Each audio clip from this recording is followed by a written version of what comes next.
Now, I thought I'd save 5 minutes. I don't have any slides, so the traditional, I'm sure it worked when we first did this. I don't have to actually go through. It's not laziness on my part. It's just I always find slides very, very distracting.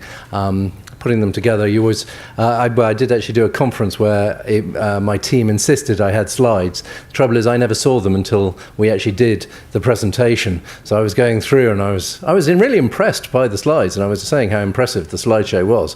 I think the audience thought I was just making it up, that I hadn't seen them before, but I hadn't. So that really says a lot about me, I'm afraid. Been asked to give a legislative overview of where we are at the moment. And I think the funny thing is, where we are at the moment is not where any politician wanted to be when we started. If I put it in that context, there'll be some people in the audience who are particularly unhappy about some of the subsidy levels, especially on solar coming out. But I think just going from where we wanted to be and where we are now is slightly an interesting process. Because a lot of people assume that government is all-knowing, all-thinking, and very wise, and has great deliberations about what we're doing. And usually it's, oh dear, oh, that's a bit of a boo-boo sort of attitude to some things that take place. Really, I think the real problem we have at the moment is the financial position we found ourselves in when we came into government. I say we, it's still... As a Lib Dem, it's still quite strange saying we and government. I'm not actually speaking on behalf of the government. I'm a backbencher with no role within government. But it's amazing how much influence you can have on certain policies. The problem is, obviously, when the election happened, the first major upheaval was the Comprehensive Spending Review. And the real problem with the Comprehensive Spending Review has been that it's had some marked effect on the way government does business.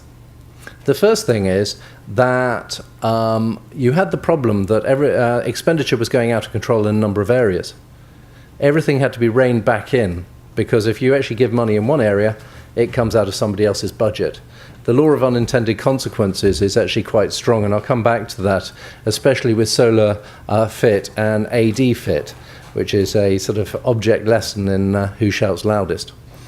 The real aspect was that suddenly, under Treasury rules, or Office of National Statistics, or whatever it is it's called, any levy to do with energy was seen as taxation. Now, all taxation has to be fitted within certain parameters. So you had a slight problem that a number of levies, fits and things which were seen as open-ended to be paid for by the industry suddenly have the problem they've got to actually fit within a small box. The big problem there is if you're fitting everything in a small box, you know the money's going to run out on certain areas. This was particularly the case with solar PV because it was an extremely high level to start off with. Very, very generous level to start off with. The nightmare, of course, there is that we've actually spent in the first year the entire allocated budget for 4 years, which is fine, but then where do you get the money years 2, 3 and 4 in a very, very tight spending package? We could go to other departments and say, we'll have the money off you, or more likely we could go to other areas within the industry and say, we'll get the money off you, but everybody's fighting hard. And it comes back to what the purpose of subsidy actually is, which I think is really interesting. When you're sitting on, always being a lobbyist on the other side, the purpose of subsidy is to get the industry growing, to do all these things, get us to the point where we can actually stand on our own 2 feet. Government has the other view, is saying, well, it's our money, we're giving it to you, why are we giving it to you, and when can we stop giving it to you? This is one of the interesting sort of problems that we're having. And of course, the issue there is, if it was just a question of subsidy, that'd be one thing. But we've got some major problems in DEC. And remember, DEC is only 3 years old. Some of the problems we're having is, I think, is because DEC as a department was only formed really out of the DTI and DEFRA and other bits, not long ago, 2008. People tend to forget that. And of course, it came with no history. So people were moving from different areas of government into DEC. The Department of Energy and Climate Change, at the moment, I think it should be more accurately described as the Department of Energy. Climate change has taken a secondary positioning, and that's for two reasons.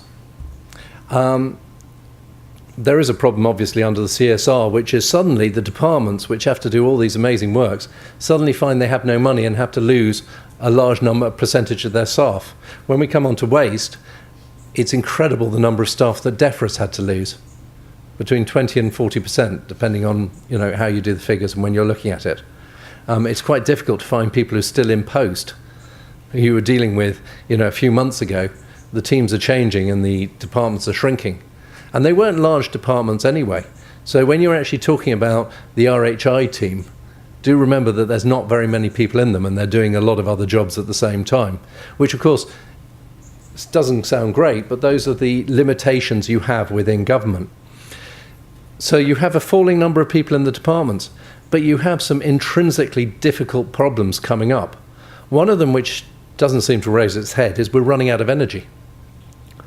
We've happily put the big coal power stations out of the picture, but we were relying on those to actually meet our energy needs, especially between 2016 and 2025. The big nukes aren't going to come on board until about 2030 at the earliest. Some of them will come on, but Fukushima has caused two major problems. Firstly, some of the nukes that we were extending their life on because the graphite cores were slightly cracked. Before, you'd say, well, that's a minor irritation. After Fukushima, you're saying, oh, well, actually, is that acceptable at all? So a lot of them are going to be dropping off the grid quite soon.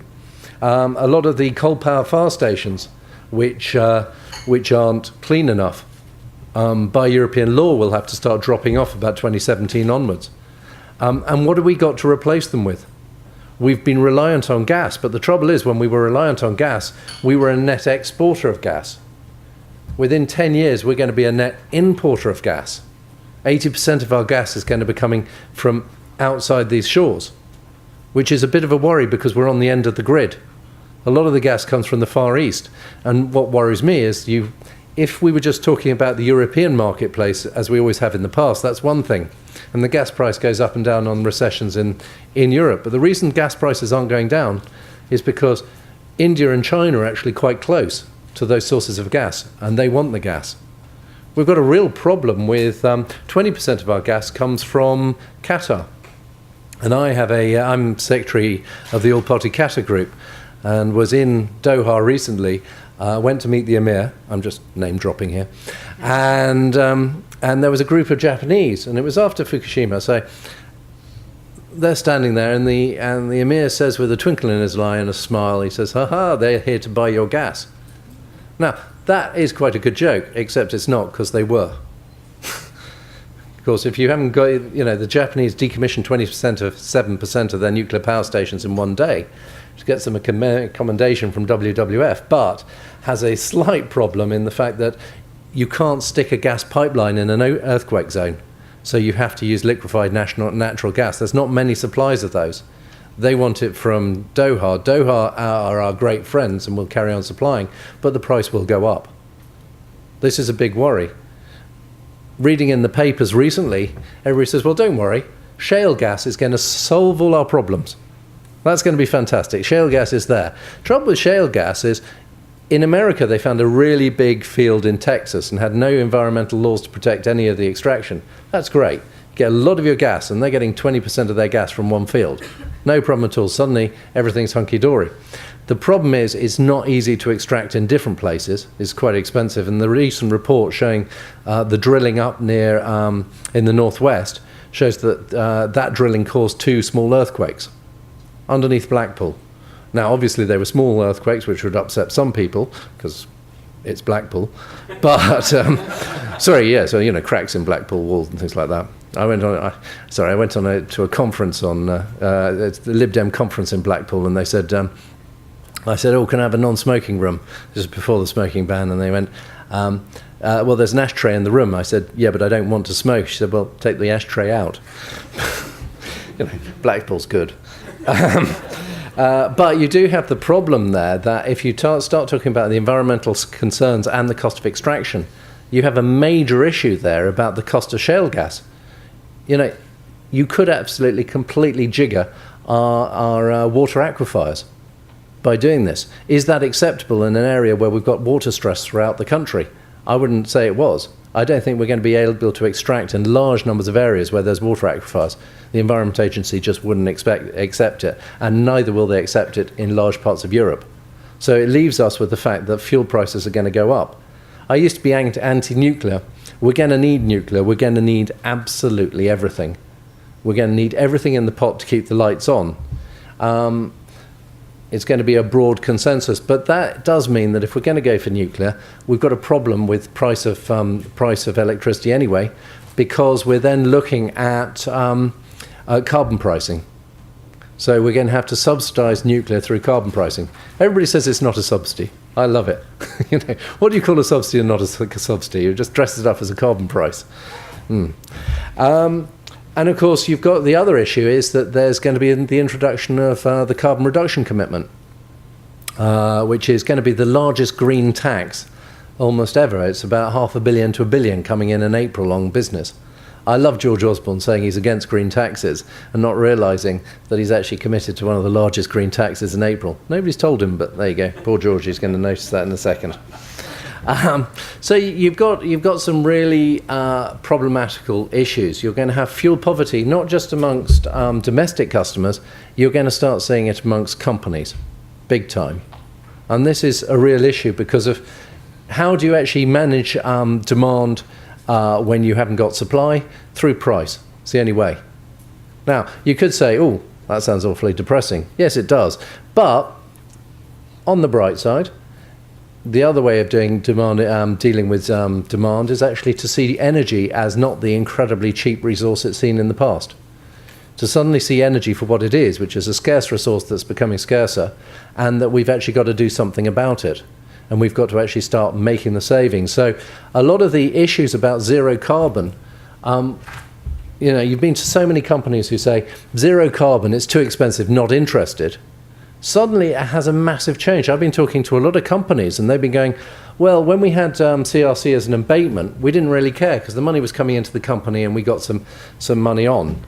You know, Morrison's 8 million CRC bill, and they got 800,000 for doing extra work to make sure that they were changing all their system. April, 8 million quid goes to the Treasury. That's it. Suddenly, companies are going, oh, we must do a lot of carbon saving to try not to pay the tax. I always find that quite an interesting mindset. So much so that I'm setting up the Carbon Management Association. Well, I've set it up, and that will be out there to look at how we actually increase the amount of people on the ground who see it as their job to manage carbon. At the moment, we've always done it at the top through people's facilities management. What we actually need to do is create thousands, maybe millions of carbon managers out there. And so the Carbon Management Association will be working with a number of course providers, and we will approve carbon management courses. And the idea is that I think a large number of industries will actually welcome that and train up their staff, because 50% of all energy management is behaviour change. Trying to understand that the photocopier that's been running for a year in the corner that nobody's ever used but nobody's ever turned off because nobody actually thought they had to question the fact it's using a lot of energy. Things like that can make a hell of a difference. But carbon management, I think, also shows a massive change in where we're going as where we're going altogether. Because in Europe, funnily enough, people aren't mentioning climate change as much. But people have actually shifted to turn around and use another terminology, resource management. Resource management is actually doing things about climate change, but it's saying, look, there's money in it. And that actually gets people much more engaged. It's no longer the hair shirts and yogurt eating dwellers that are really talking about it. It's actually your finance director is saying, this is something we've really got to think carefully about. Just to put in waste management, because I've left it to the end, anaerobic digestion. I formed the Anaerobic Digestion Biogas Association. We're up to about 250, 260 members now, because that's going to be a big industry. you've got to look at the size of it. We think we can get about 20% of our domestic gas, which is about 10%, 5 to 10% of Britain's energy needs from waste, organic waste. And we could build that within 10 years for between 2 and 5 billion pounds, which actually, if you then look at one nuclear power station, is a very, very good trade-off. It also deals with waste food, which is a massive problem because we're not allowed to, well, we won't be allowed to landfill it. But we have a real question mark here, because when people talk about anaerobic digestion, they think of it in one segment. So it's a way of dealing with waste. Councils look at it like that. That's great. It's a way of producing renewable biogas. 15 to 18 days produces the gas that it takes 2 million years underground to produce. Not bad. And then you have but the most important point under the resource management, and the thing that gets me most excited at the moment, is the digestate. The product at the end of anaerobic digestion is called digestate, which is a low-level nitrate fertilizer. In carbon terms, 1% of our greenhouse gas emissions come from fertilizers in farming. So if we can replace it with renewable fertilizer, it's really, really important. Second thing is, nitrate fertilizer relies on oil. If we're running out of oil, it's going to be difficult to produce in the future. And the other point is, we can actually then recycle the phosphates. Got a real problem. The world is running out of phosphates. Climate change might not kill your grandchildren, but starvation without phosphates is a real possibility in a population with over 7, 9, whatever billion people. That's a real issue. But you have to start thinking about everything in one of the difficulties with AD, and one of the difficulties with a lot of the issues we're looking at the moment, is you start having to look at just not one area. Waste management is about UK PLC. UK PLC has to start looking at how do you actually move forward so that everybody's dealing with it. One of the problems we have at the moment is doorstep collections. Eric Pickles. Yeah, I'm sorry. God, I always want to make the sign of the cross. I don't know why. Eric is very good on the Daily Mail headlines. Oh, we can't segregate waste. But it's stupid. If you're going to recycle other wastes, take the food out. It makes it far more valuable for everything else and easier to recycle. Segregating waste, everybody says, well, it's expensive on the doorstep. Wales has shown that actually if you change the fleet, it makes it cheaper because of all the process further down the line. So if you just do it on doorstep collections, which of course a lot of councillors are just looking at, then you've got a problem. But if you look at it and say, well, it solves the problem of other recycling, you then take it, you get the gas out of it, which earns you money. You get the digestate, which makes British farming sustainable. And can it be claimed sustainable without recycling nitrate fertilizer and phosphates? It actually stops landfill, which we have to do. It solves all these problems further down the line. But you've got to start thinking about resource management in the round. Because one of the problems, of course, with a lot of the stuff we're doing and talking about sustainability is working it out in the round. Now, one of the things that I think is amazing about what's actually happened over the last couple of years is that sustainability in legislative terms has changed as an expression. I did 11 years as international development spokesman, and sustainability was all about sustainable debt. It was all about international development. Nobody would ever sign a piece of paper in government about sustainability because you never knew how much it was going to cost, which is actually the case today. But sustainability since the 2008 Climate Change Act, which has massively changed everything we're looking at, is starting to see sustainability in carbon terms. But we shouldn't just get hung up on carbon terms about just emissions. We should also look at resource management, renewables, because of the carbon cost of raw materials is going to get ever higher and is unsustainable. So there is a move within government, and what I find incredible is people actually start to understand sustainability in a completely different way than they did a few years ago. It's amazing to see how people's attitude changes at every level. That's, I think, a really positive thing to take forward. The negative thing is fuel prices are going to go up. It is going to be tough. But here's the question that nobody's really answering. We're going to be spending, I don't know, don't write this down because I just made up the statistic because I think I heard it. It's about £40 billion over the next few years on renewables. That's a hell of a lot of money from the nation's coffers. If we don't spend that money, if we don't build the renewables, and yet we say, okay, what we're doing is we're saying, right, it's going to be cheaper for us now, but us 5 years from now, and we'll be the same people in 5 years' time, will pay a hell of a lot more because we're going to be importing all that gas from Uncle Putin. That's a bit worrying. Thank you.